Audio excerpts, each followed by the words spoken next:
Hi, my name's Barton. I'm a respiratory and sleep physician, and in this video I'm going to show you how to use a very common inhaler device called the metered dose inhaler. So I've got a few examples here because there are quite a few different medications that come in this sort of device. And so everyone's pretty familiar with Ventolin being the most common, and so I'll just open this one up to show you, and I'll use this as a bit of an example. So here's the Ventolin metered dose inhaler. It has a cap that covers the mouthpiece, a cylinder and a plastic holder of the device. Very similar is this one, which is Flutiform, which has a little counter here so you can see how many doses you've got left. It's got its case, cover, cylinder. Also, this is the Symbicort device, which is called the Rapihaler. Essentially is a very similar device. This has a counter around the top. The mouthpiece comes off and is attached like that, so it doesn't get lost. Then we also have some others. This is Trimbo, which is very similar, and also Breezetree. Breezetree calls this an Aerosphere. Essentially, the device is very similar, and so the instructions are the same. It has a counter around the top. So when we use a device, I'll use the Ventolin as a common one to demonstrate. What we do, we give it a shake. Some of these need a shake and some don't. Certainly not going to hurt just to give it a bit of a shake.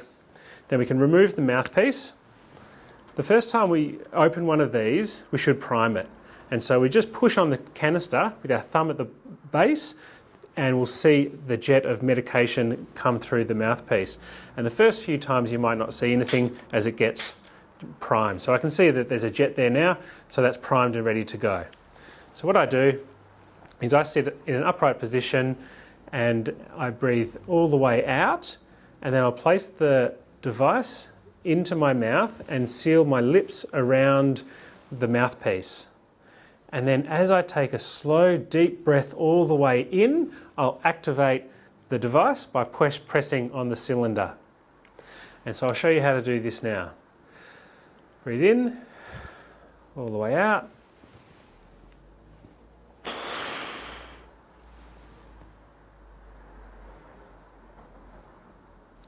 So then I'll hold my breath for about 5 seconds, and then I can exhale. Then I can relax.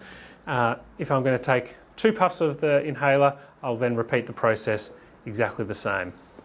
Otherwise, I can then replace the cap, so it's ready to go again next time. Often it's a very good idea when using a metered dose inhaler to use it with a spacer. And we really recommend to everyone to use a spacer, especially if coordination is a little bit difficult, and especially in children. And so this is an example of a spacer. So I'll open up and show you how to use it now.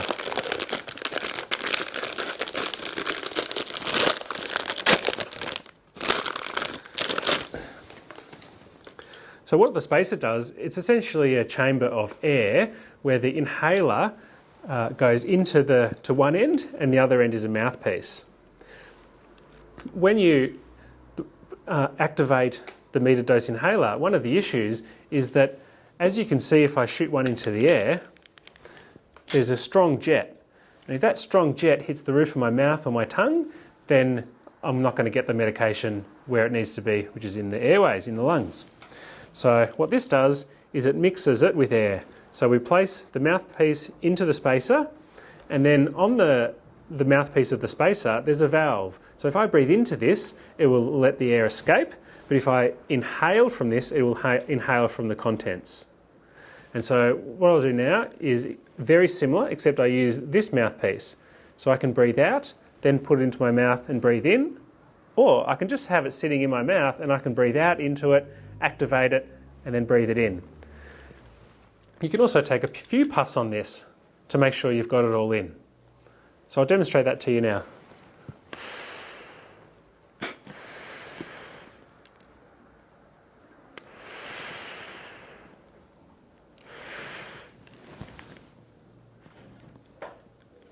I hold my breath for about 5 seconds or as long as comfortable, and then I can repeat if necessary.